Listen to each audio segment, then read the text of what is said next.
Individuality is one of the modes in which the infinite expresses itself, and therefore I am myself that very power which I find to be the innermost within of all things. To me, thus realizing the great unity of all spirit, the infinite is not the indefinite, for I see it to be the infinite of myself. It is the very same I am that I am, and this not by any act of uncertain favor, but by the law of polarity, which is the basis of all nature. The law of polarity is that law according to which everything attains completion by manifesting itself in the opposite direction to that from which it started. It is the simple law by which it started. It is the simple law by which there can be no inside without an outside, nor one end of a stick without an opposite end. Our subconscious assumptions continually externalize themselves, that others may consciously see us as we subconsciously see ourselves, and tell us by their actions what we have subconsciously assumed of ourselves to be. Therefore, let us assume the feeling I am Christ until our conscious claim becomes our subconscious assumption that we all, with open face beholding, as in a glass, the glory of the Lord are changed into the same image from glory to glory. Let God awake and his enemies be destroyed. There is no greater prayer for man. If I strive to be master, I shall never attain. If I aim to be, I shall never arrive. If I look up and away to a power outside and beyond myself, I shall never find. Only when I know as I am known shall I find that I, self, the Jesus Christ character, am master. I, the one life, the one intelligence, am spirit, truth. I, the one and the all, the unborn and the undying, and the power and the undying, and the power and the glory, the living reality. Our behavior is influenced by our subconscious assumption respecting our own social and intellectual rank and that of the one we are addressing. Let us seek for and evoke the greatest rank, and the noblest of all is that which disrobes man of his morality and clothes him with uncurbed immortal glory. Let us assume the feeling I am Christ, and our whole behavior will subtly and unconsciously change in accordance with the assumption. God is I am that I am, and you are I am, and you make your destiny and your own fate by the things which you attach to that I am, for that is what you really believe about yourself. If you give credence to fear by saying, I am afraid, then you are destroying yourself. Every time you entertain a pang of fear or jealousy or a thought of criticism, every time you speak an unkind word to anyone, and much more so if you say it about them when they are not present, you are definitely shortening and destroying your life. You are definitely breaking down your cells. You are making your body more sensitive to pain. Nor do we lose a grain of good. Nobody can keep it away from you. Every time you say, I am one with God, you are improving your life. Every time you refuse to be bullied by fear, every time you follow the highest you know and put your trust in God, you are lengthening your life, improving your health, and making it more difficult for disease to attack you. You are told it happened on the Sabbath.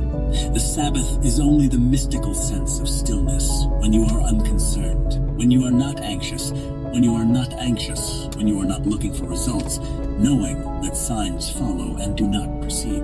The Sabbath is the day of stillness, wherein there is no working. When you are not working to make it so you are in the Sabbath, when you are not at all concerned about the opinion of others, when you walk as though you were, you cannot raise one finger to make it so, you are in the Sabbath.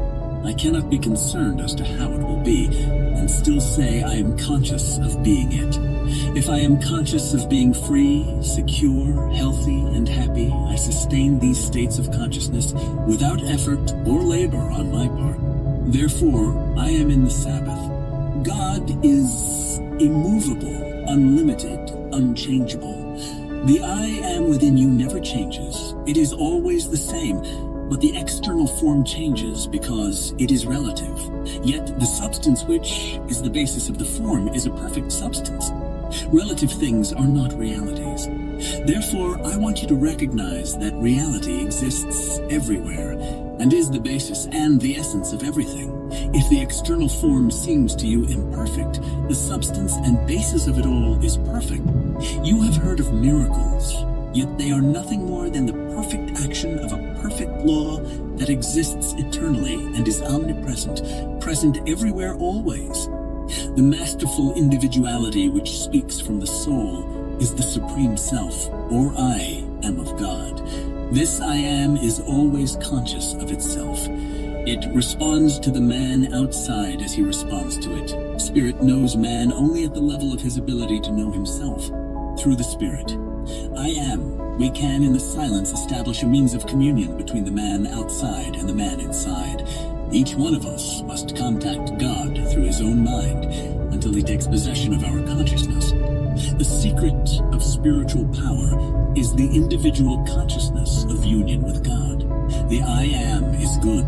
It is love, life, law, intelligence, and power, but it interprets itself to man only as he mentally embodies the whole, only as he recognizes the whole, only as he recognizes the I am as the changeless principle of his own mind.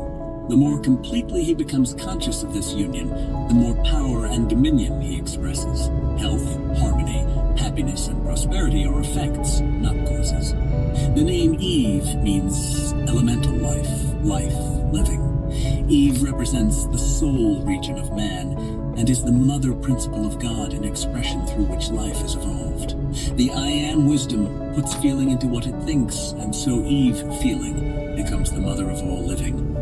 Back of feeling is the pure life essence of God. Adam and Eve symbolize the I am individualized in life and substance. They are the primal elemental forces of being itself. So we see. You must separate the things external to yourselves.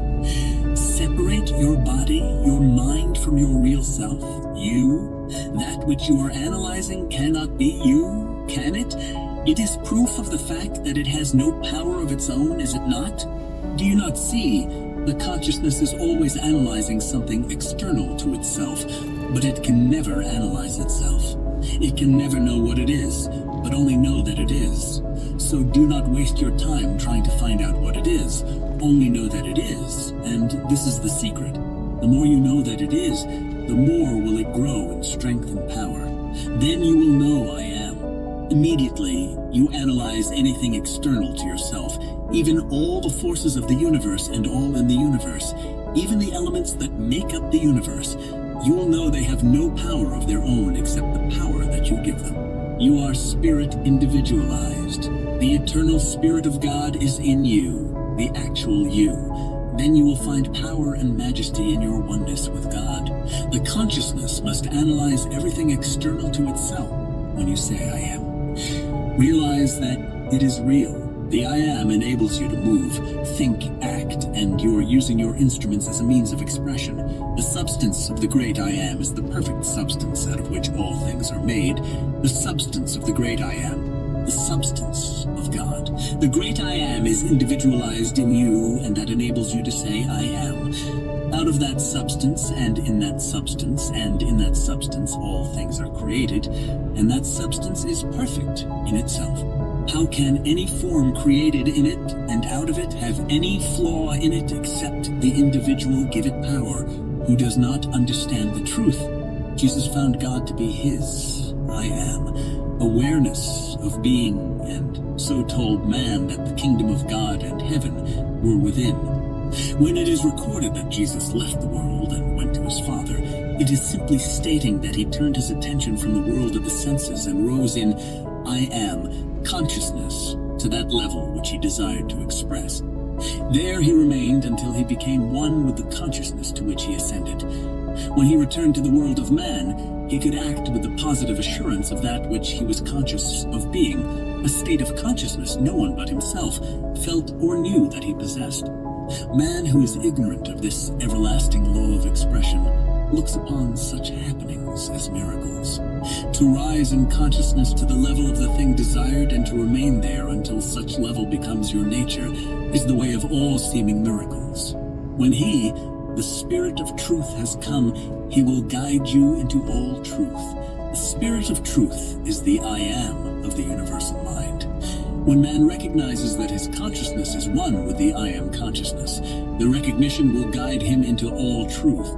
We cannot change the truth, but we can change the manifestation of the law. There is no lack of substance in the great universal mind of God, but it is impersonal. Man can always enter the stream of this universal substance through the intelligence and power of his own I Am, but he can never approach it through the personality or human intellect. Only by surrendering the finite belief in a personal mind and personal self and personal desire that continually tries to demonstrate substance is it possible to enter the very substance itself. For your five senses act like five husbands who constantly impregnate your consciousness. Your I Am, which is the great womb of God, and morning, noon, and night they suggest to you and dictate to you that which you must accept as true. He tells you the one you would like to have for your husband is not your husband. In other words, the sixth has not yet impregnated you. What you would like to be is denied by these five, and they hold the power. They dictate what you will accept as true. What you would like to accept has not yet penetrated your mind and impregnated your mind with its reality. He whom you call husband is really not your husband. You are not bearing his likeness. To bear his likeness is proof that you are his wifeness, a proof that you are his wife. At least you have known him intimately. You are not bearing the likeness of the sixth. You are only bearing the likeness of the five. Then one turns to me and tells me all that I have ever known. I go back in my mind's eye, and reason tells me that all through my life, I've always accepted the limitations of my senses. I have always looked upon them as fact. And morning, noon, and night, I have borne witness to this acceptance.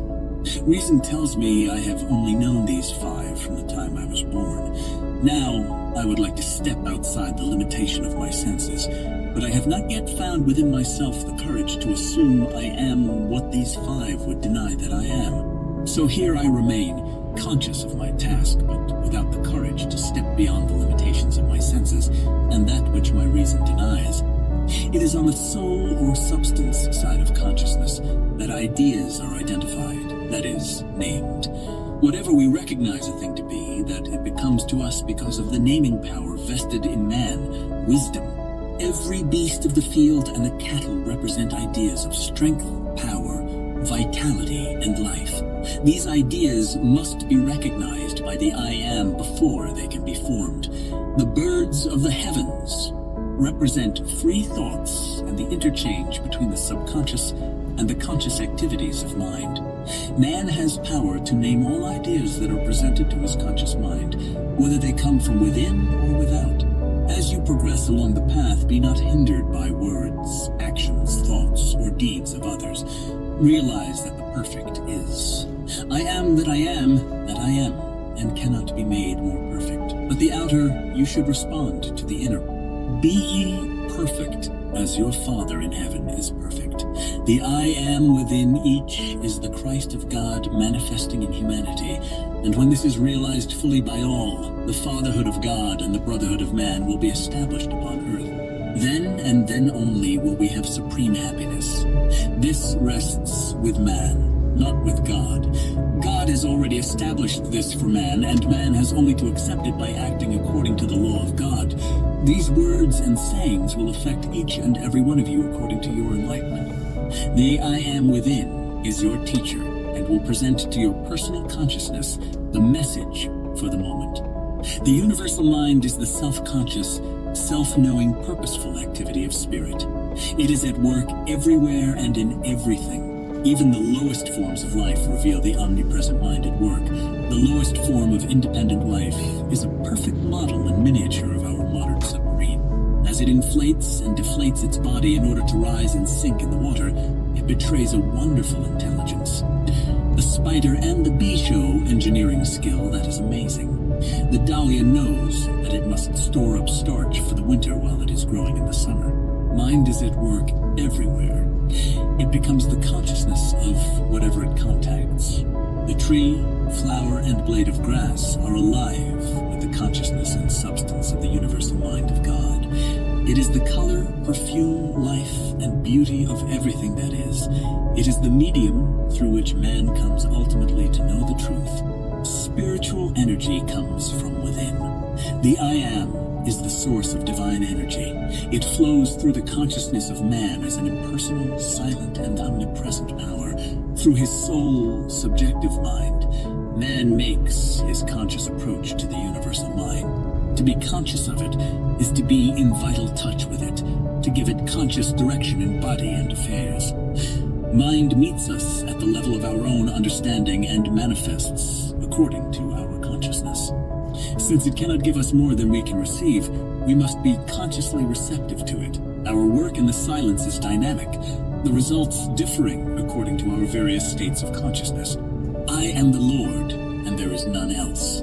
There is no God beside me. Read these words carefully. They are not my words. They are the inspired words of men who discovered that consciousness is the only reality. If I am hurt, I am self-hurt. If there is darkness in my world, I created the darkness and the gloom and the depression. If there is light and joy, I created the light and the joy. I created the light and the joy. There is no one but this I amness that does all. You cannot find a cause outside of your own consciousness.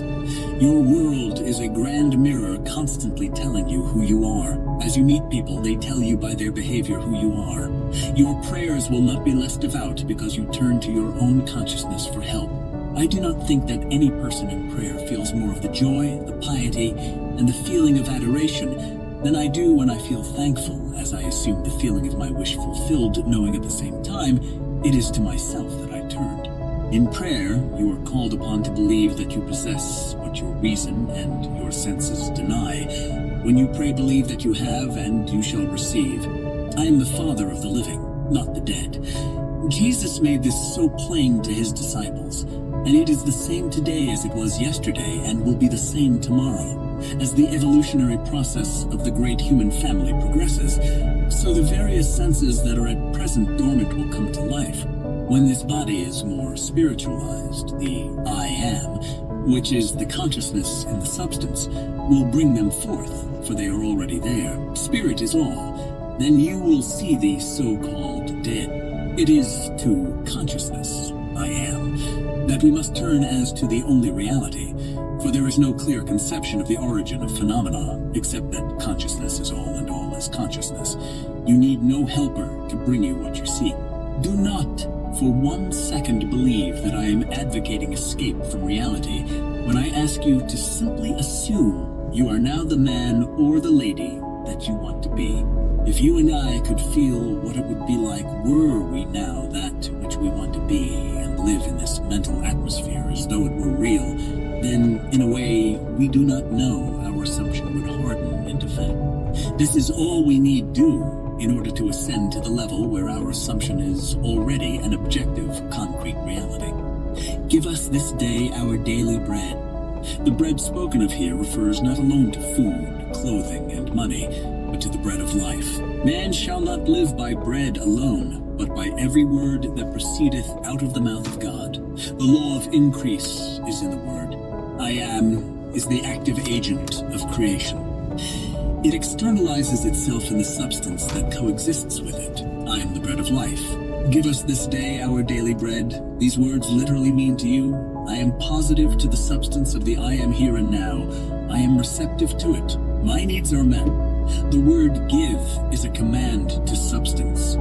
You are not begging, pleading, or beseeching. You are affirming the truth, identifying yourself with it, and accepting it.